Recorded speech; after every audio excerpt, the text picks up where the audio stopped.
নিয়ে তাদের পক্ষ থেকে আশ্বস্ত হয়েছি যে তারা ডিসেম্বরের মধ্যে জাতীয় সংসদ নির্বাচনের জন্য তাদের সমস্ত কর্মকাণ্ড সাজাচ্ছেন, কিন্তু সেই কর্মকাণ্ডগুলো প্রকাশিত নয়।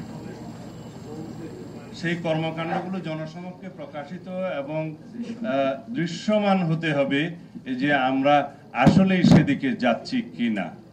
কারণ যত দীর্ঘায়িত হবে এই গণতন্ত্রের উত্তরণের যাত্রাপথটা, তত বেশি বিভিন্ন রকমের অস্থির অবস্থা সৃষ্টির একটা সুযোগ নেবে পতিত স্বৈরাচার এবং তার দূষররা।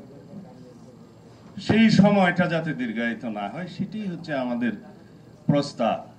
এখন অনেকেই বলে, আমি বিভিন্ন পত্রিকার বিভিন্ন রিপোর্টে সোশ্যাল মিডিয়াতে পত্রিকা দেখি যে ওনারা শুধু নির্বাচন করছেন এবং সংস্কার ছাড়া নির্বাচন। সংস্কার তো আমরা চাই, আমরাই সবচাইতে আগে সংস্কার প্রস্তাব দিয়েছি।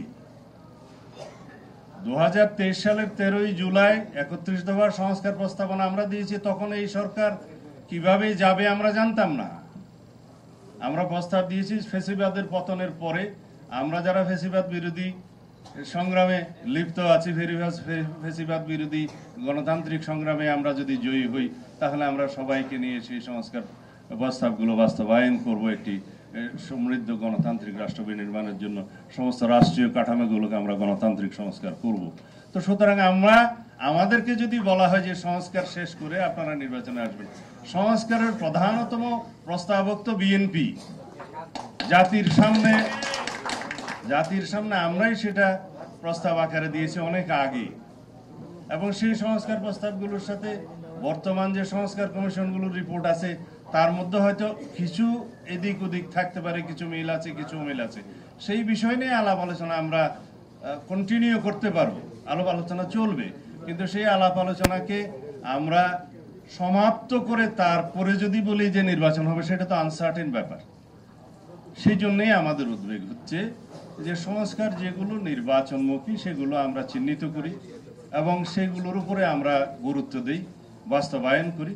যে সমস্ত সংস্কার প্রস্তাবগুলো নির্বাচনের জন্য আমাদের আগে বাস্তবায়ন করা দরকার, সেটার ভিতরে একটা জাতীয় ঐক্যমত সৃষ্টি হোক এবং সেগুলো আমরা বাস্তবায়ন করি, এবং আমরা একই সাথে নির্বাচনের প্রস্তুতি সহ নির্বাচনের রোডম্যাপ আমরা প্রদান করি, এবং তার প্রেক্ষিতে জাতি আশ্বস্ত হোক, জাতির মধ্যে একটা অস্থির ভাব আছে সেটা চলে যাক, এবং অর্থনীতির অস্থিরতা চলে যাক, অর্থনীতির সমস্ত সরবরাহ ব্যবস্থা যেন নিশ্চিত হয়।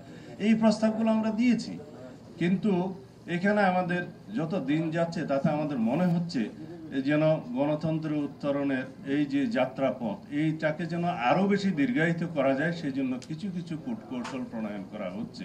সেটা থেকে যেন আমরা বিরত থাকি, সেই আহ্বান সংশ্লিষ্ট সকলকে জানাচ্ছি।